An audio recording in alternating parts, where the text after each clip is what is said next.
오늘 말씀은 시편 103편 1절에서 5절 말씀으로 모든 은택을 잊지 말지어다 라는 말씀이 제목으로 함께 말씀을 나눕니다.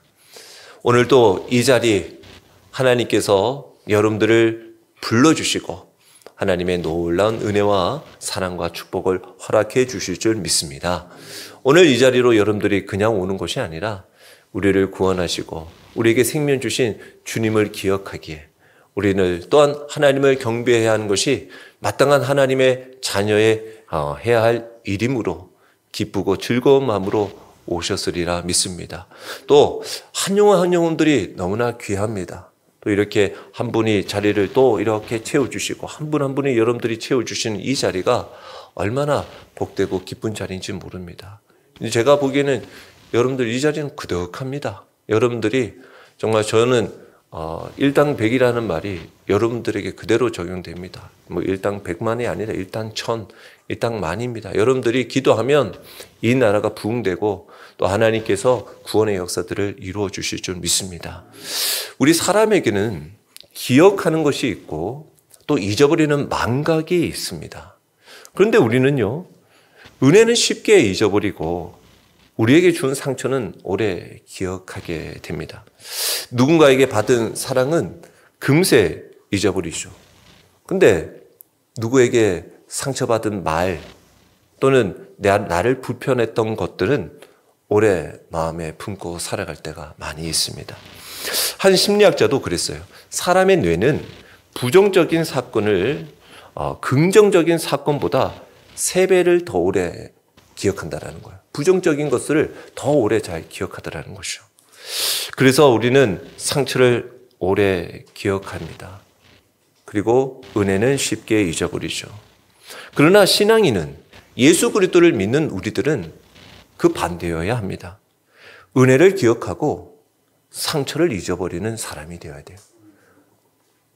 이스라엘 백성들은 광야 길을 걸어가며 하나님께서 만나를 주셨어요.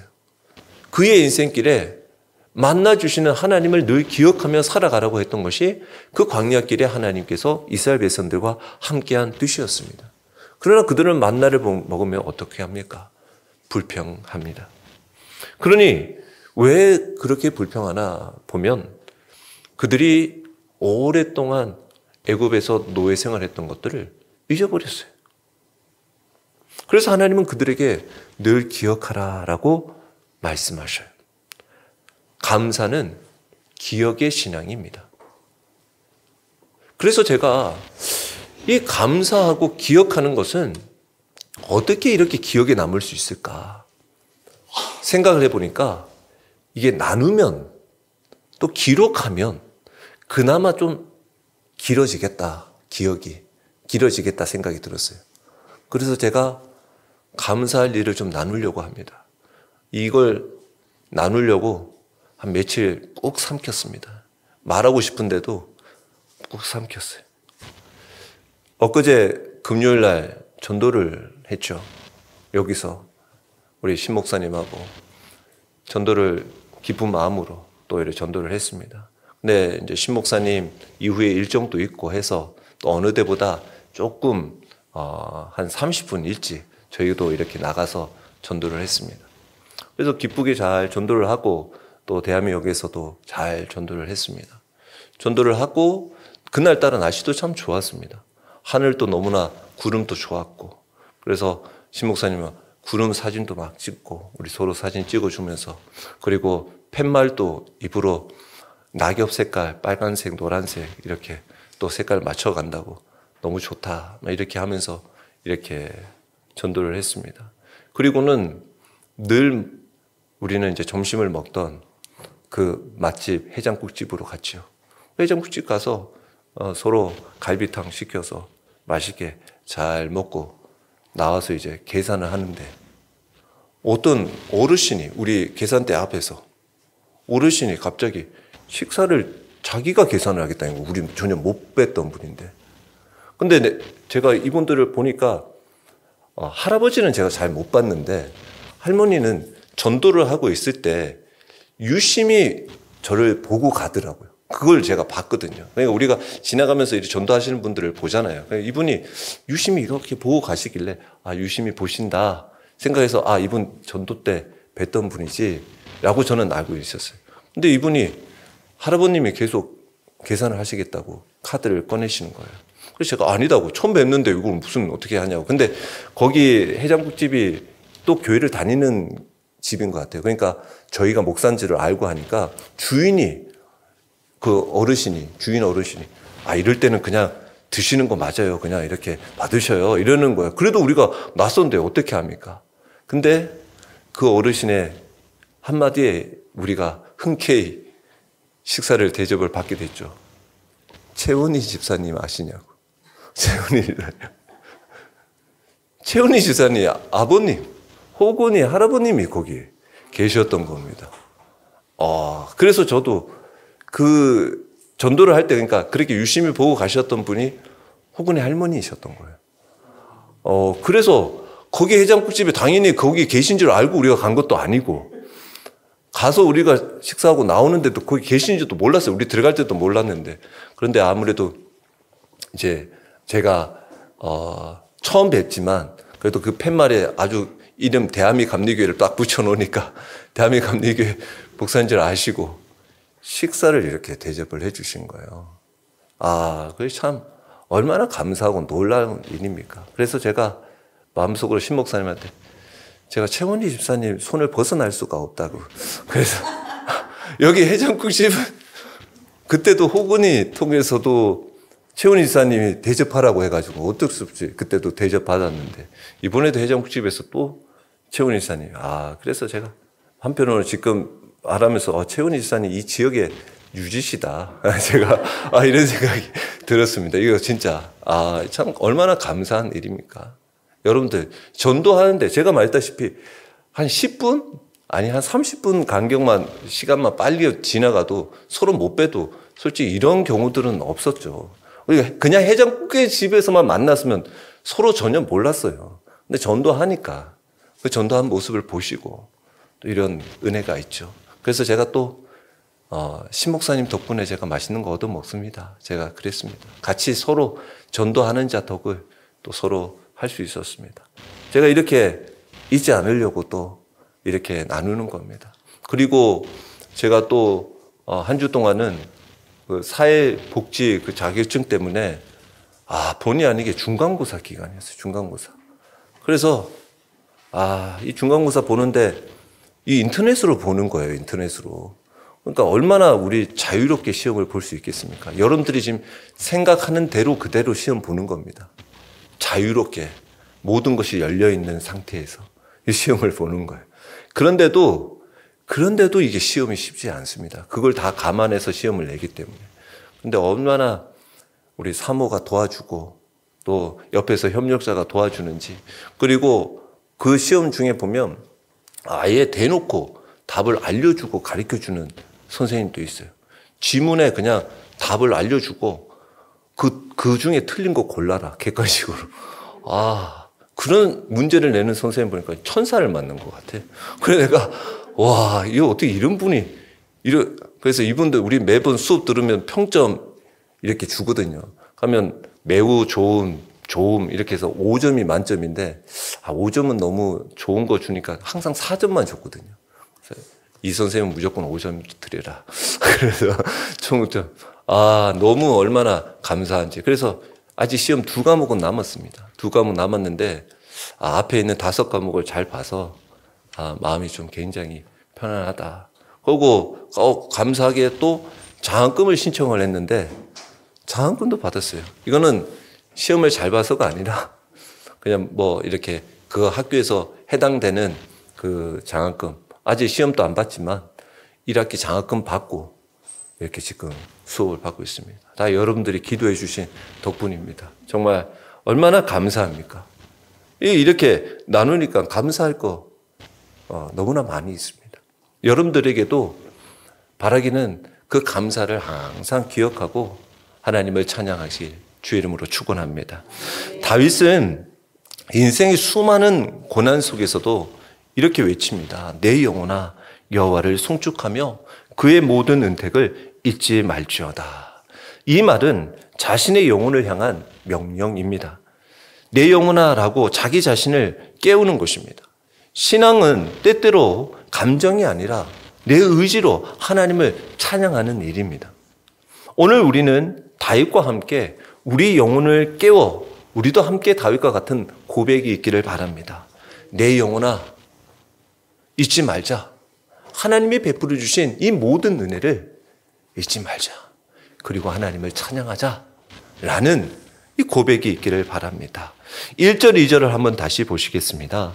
내 영혼아 여호와를 송축하라. 내 속에 있는 것들아 다 그의 거룩한 이름을 송축하라. 내 영혼아 여호와를 송축하며 그의 모든 은택을 잊지 말지어다. 아멘.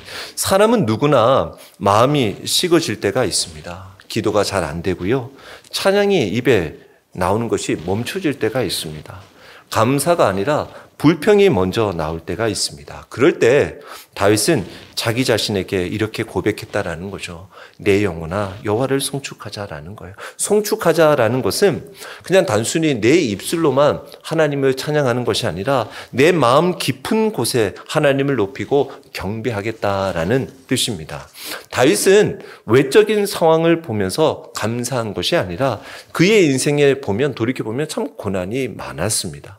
왜 그렇습니까? 처음부터 자기는 열심히 해서 정말 하나님이 주시는 그 믿음과 용기로 나가 골리앗을 이겼을 뿐인데도 그 이긴 것들에 오히려 하나님을 찬양해야 하고 기뻐하고 감사해야 할 사울 왕은 오히려 그때 이후부터 계속 다윗을 질투합니다. 또 자신의 아들, 사랑하는 아들 압살롬의 반역이 있었죠. 그리고 그가 죄로 인하여 또한 하나님 앞에 어려움, 또한 고통들도 있었습니다. 그런데도 그는 자기 영혼을 향해서 끊임없이 고백한다라는 거예요. 내 영혼아 하나님을 송축하자라는 것입니다. 이것이 바로 의지의 명령입니다. 내 영혼아 계속 자기 자신을 부르는 거예요. 내 영혼을 부르면서 선포하는 거예요. 그래서 사람은요 환경에 따라서 쉽게 흔들리지만 또 기분이 좋을 때는 찬양을 하지만 상황이 힘들면 찬양을 멈추려 한다는 거죠. 그러나 참된 신앙은 감정의 신앙이 아니에요.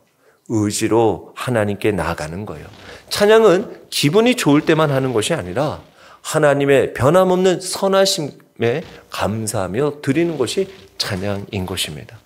감옥에서 사도 바울과 실라는 한밤중에 하나님께 찬양을 합니다.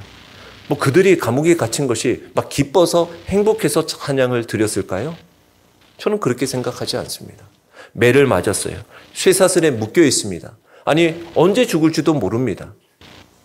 그러나 그들에게 하나님은 여전히 동일하신 하나님이십니다. 그렇기 때문에 찬양은 환경이 아니라 하나님의 성품을 바라볼 때 우리 입술에 터져 나오게 된다는 거예요. 그래서 다윗은 내 속에 있는 모든 것들아 내 마음, 내 생각, 감정, 의지를 다하여 하나님의 거룩한 이름을 높이며 살아가라라고 명령하고 있는 거예요. 하나님은 우리가 온 존재로 찬양할 분이십니다. 그래서 이 세 번의 반복을 하고 있어요. 송축하라, 거룩한 이름을 송축하라, 또 여호와를 송축하라. 그렇게 송축하는 이유가 뭡니까? 하나님의 주신 모든 은택이 있더라는 것입니다. 다윗은 하나님을 찬양할 이유로 분명하게 한마디로 얘기하는 거예요. 그의 모든 은택, 하나님의 은혜 때문이더라라는 거예요. 은택은 하나님의 은혜의 선물 그리고 자비의 역사를 의미합니다. 하나님은 매일 우리에게 이와 같이 선을 베풀어 주십니다. 하루의 호흡을 주시고요. 하루를 살아갈 건강을, 또 아름다운 교제를 나눌 수 있는 가족을, 또 우리에게 날마다 힘 주시고 믿음 주시는 구원의 기쁨을, 말씀을, 또 함께 예배드릴 수 있는 이 믿음의 공동체 교회를, 우리의 평범한 일상 가운데서도 이 모든 것이 모두 하나님의 은택입니다. 문제는 이걸 우리가 너무 쉽게 잊어버린다라는 거예요. 그래서 다윗은 잊지 말라라고 말씀하고 있는 거예요. 또한 하나님을 찬양하는 귀한 삶의 모습 속에는 바로 하나님의 거룩한 이름을 찬양하는 것입니다. 하나님을 찬양하라. 여기서만이 아니라 거룩한 이름을 찬송하라. 거룩하다라는 것은 하나님만이 구별되시는 분이시다라는 거예요. 세상 어떤 존재와도 비교할 수 없는 절대적으로 선하시고 의로우시며 자비로우신 분. 우리가 찬양해야 할 이유는 하나님이 나에게 단순히 어떠한 것을만 주셨기 때문이 아니라 하나님은 거룩한 분이시기 때문에 하나님은 마땅히 찬양받으실 분이시다라는 거예요. 찬양은 하나님 중심의 행위이죠. 그분의 거룩하심, 인자하심, 그리고 신실하심을 바라볼 때 자연히 우리의 영혼은 하나님을 송축하는 것처럼 살아가게 되어지는 것입니다. 그래서 우리도 자연을 바라보면서 비 내리는 빗소리가 마치 우리의 마음에 하나님을 찬양하면 그 빗소리도 우리 다루는 찬양의 악기가 되는 거죠. 바람 소리도, 우리가 모든 머무는 그 삶의 고통의 시름 소리도 하나님 앞에 연락될 하나님의 찬양의 소리가 될 줄 믿습니다. 장르가 다를 뿐이죠. 장르가 다를 뿐이에요. 조용하게 부르면 세상적으로는 발라드가 될 수도 있고, 때로는 재즈풍으로도 하나님 앞에 우리가 CCM들도 들어보면 얼마나 다양한 장르 속에 하나님을 찬양합니까? 다윗은 이렇게 계속 하나님을 찬양하자라고 말하는 거면서 자신의 영혼을 각성하고 있어요. 마음이 무뎌질 때, 감사가 식을 때, 또 신앙이 무거워질 때 우리는 우리 자신에게 명령해야 합니다. 깨어라, 내 영혼아, 하나님을 찬양하자. 그분은 우리의 죄를 용서하셨고 나를 구원하셨고 지금도 인도하고 계십니다. 우리는 그 은혜를 잊지 말고 송축해야 합니다. 하나님의 은혜를 하나씩 떠올리며 감사해 보십시오. 하나님의 거룩하심을 바라보십시오. 환경이 아니라 하나님을 바라볼 때 우리는 하나님의 찬양이 회복되는 것입니다. 다윗은 하나님의 은총에 감사해서 하나님을 찬양하면서 독백으로 고백한 다음에 다윗은 구체적으로 하나님께 베풀어 주신 어떤 은혜를 받은 것을 열거하고 있습니다. 이것은 우리의 삶에도 동일하게 적용되는 하나님의 은혜입니다.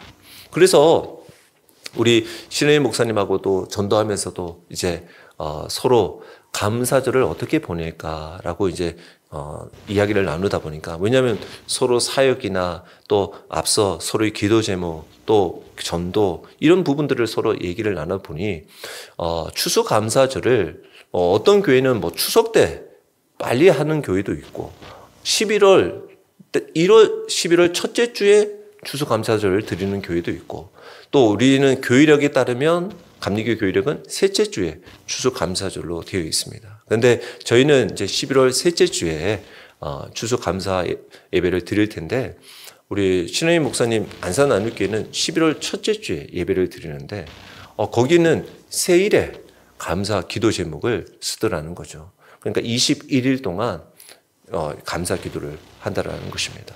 그래서 그건 너무 좋다 목사님, 우리도 좀 했으면 좋겠습니다 라고 했더니 이렇게 알려주셨어요. 그래서 제가 여러분들에게도 이렇게 주삼 묵상집에 끼워놨습니다. 그래서 여러분들이 이따가 광고 시간에도 제가 말씀을 드리겠지만 오늘부터 해서 추수감사전 바로 직전 토요일까지 21일입니다.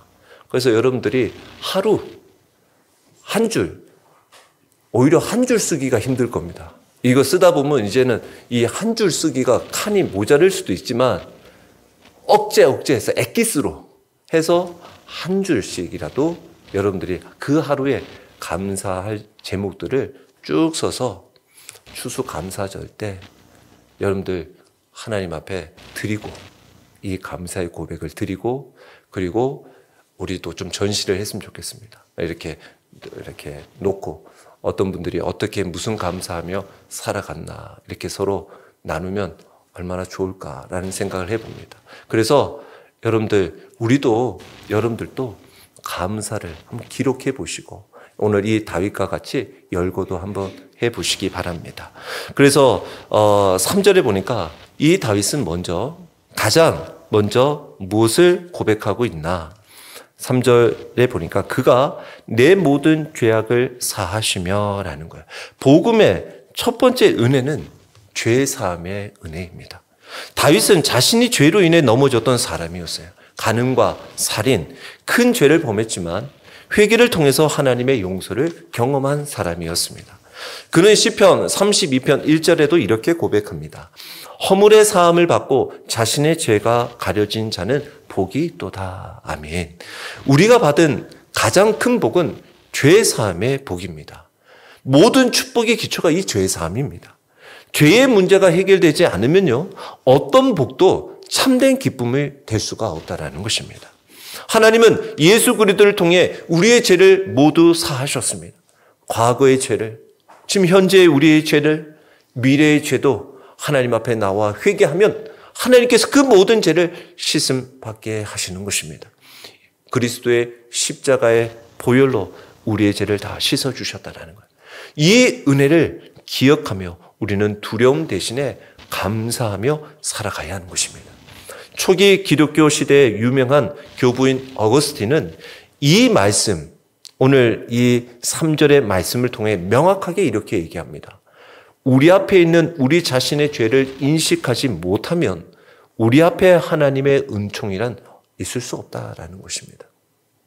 하나님은 우리의 모든 죄를 사하시고 그 죄를 오늘 읽지는 않았지만 103편 12절에 보면 동이 서에서 먼 것 같이 우리의 죄가를 우리에게서 멀리 옮기셨다라는 것입니다.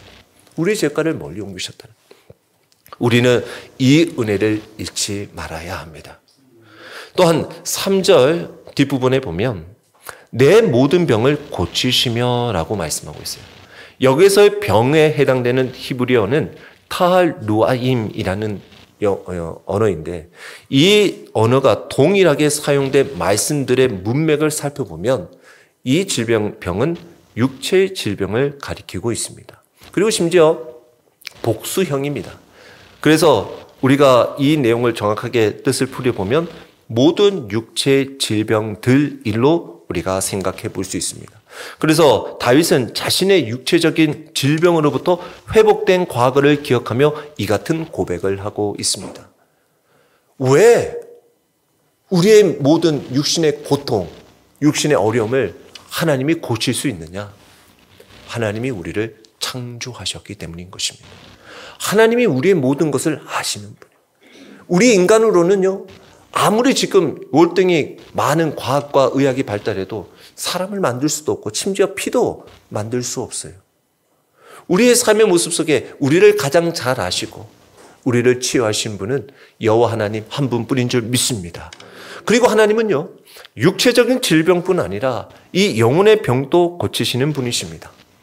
지금은 이 육체로는 너무나 풍년인 삶을 살아가는 것처럼 느껴집니다.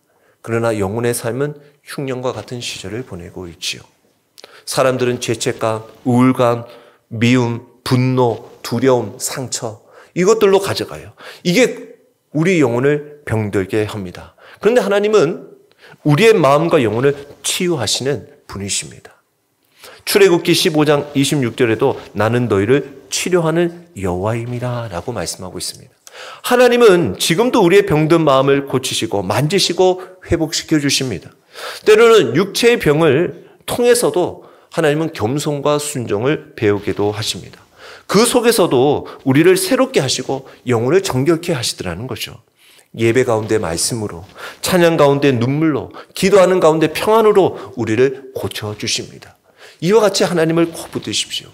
어떤 목회자분도 건강검진을 받다가 암 진단을 받았어요. 마음이 낙심이 들죠.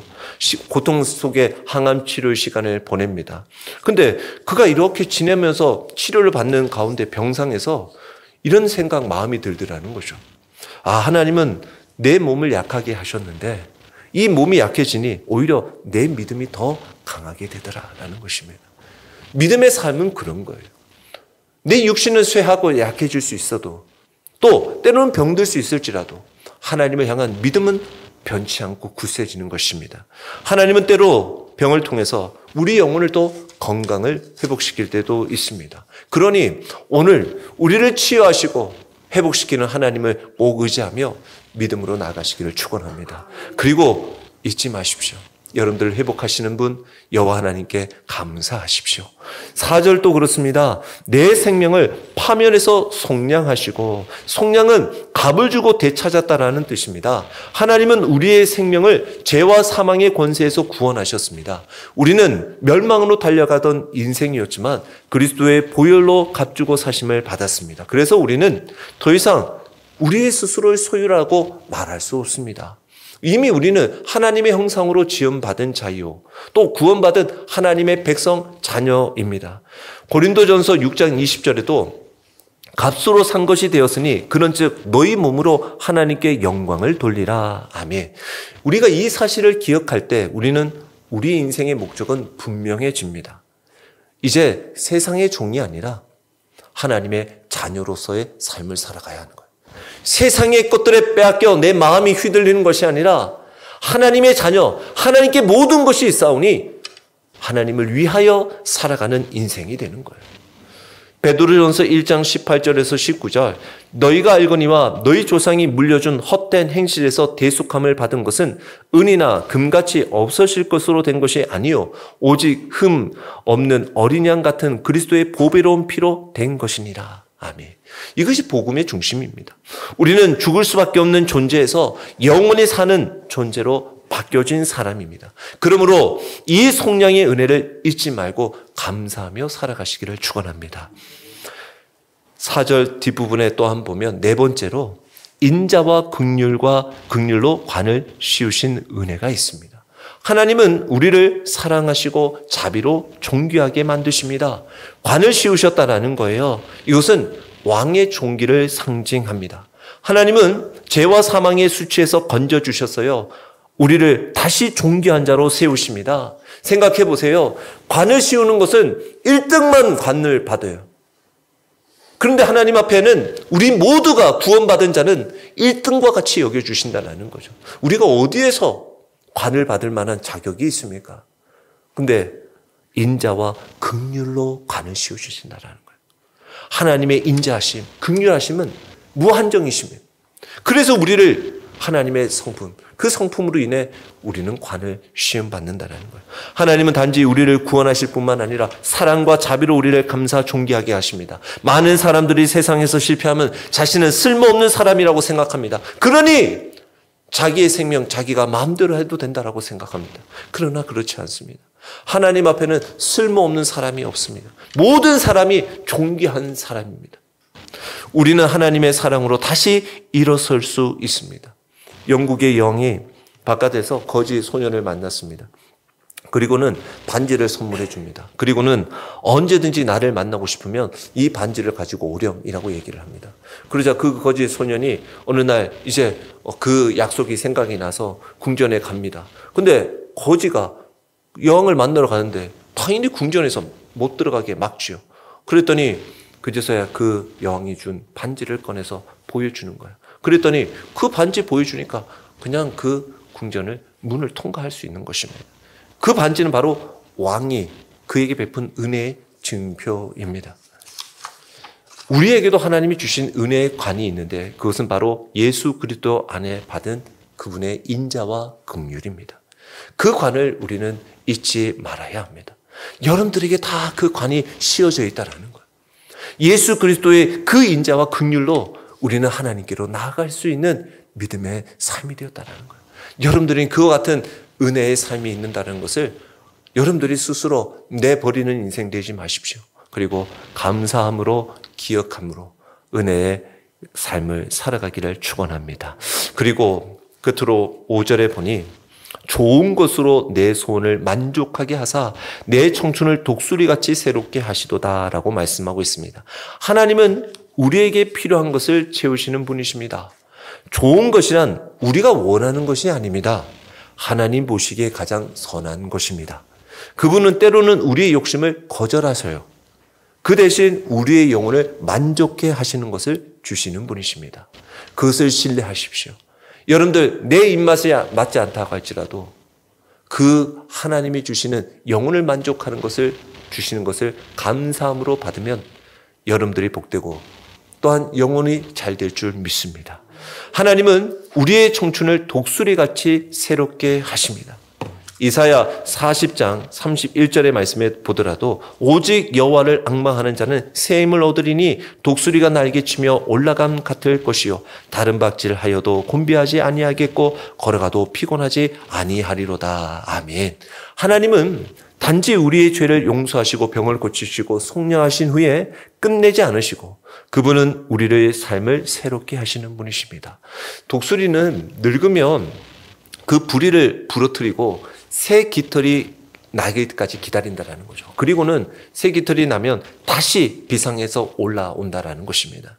그처럼 하나님은 우리의 영혼을 새롭게 하시고 다시 믿음의 날개로 비상하게 하십니다.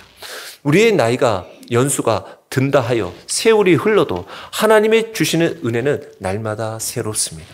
기도하는 사람, 예배하는 사람은 세상 속에서 우리의 영혼은 또한 병들고 늙지 않습니다. 오히려 새 힘을 주시니 우리의 영혼은 새롭게 되는 것입니다. 이것이 하나님이 주시는 새 힘인 것입니다. 그래서 우리는 모든 일들을 감당할 수 있는 믿음, 비전이 있는 것입니다. 다윗은 하나님께서 베풀어 주신 은혜를 기억하며 찬양했습니다. 죄를 사하시고 병을 고치시며 생명을 속량하시고 인자와 긍휼과 간을 씌우시며 좋은 것으로 만족해 하시는 하나님. 사랑하는 성도 여러분, 우리도 그 은혜를 잊지 마시기 바랍니다. 감사와 찬양은 기억에서 시작되는 것입니다. 우리 인생에도 감사의 일보다 힘든 일이 많을 수 있습니다. 그러나 감사는 환경에서 나오는 것이 아닙니다. 기억에서 나오는 거예요. 하나님이 행하신 은혜를 기억하면 우리 입에는 하나님을 찬양하게 될 것입니다. 오늘 이 시간 여러분 모두 내 영혼을 향해 하나님을 여호와를 송축하자라고 고백해 보십시오. 그리고 하나님께서 내 인생에서 베푸신 은혜 중 혹여 내가 지금 잊고 지내는 것이 무엇인가? 또 오늘 다시 기억해야 할 하나님의 은택은 무엇인가? 다시 한번 기억해 보시기 바랍니다. 그리고 한번 기록해 보십시오. 그리하여 하나님의 모든 은혜를 기억하며 감사로 삶을 채우는 복된 성도 여러분이 되시길 주의 이름으로 축원합니다.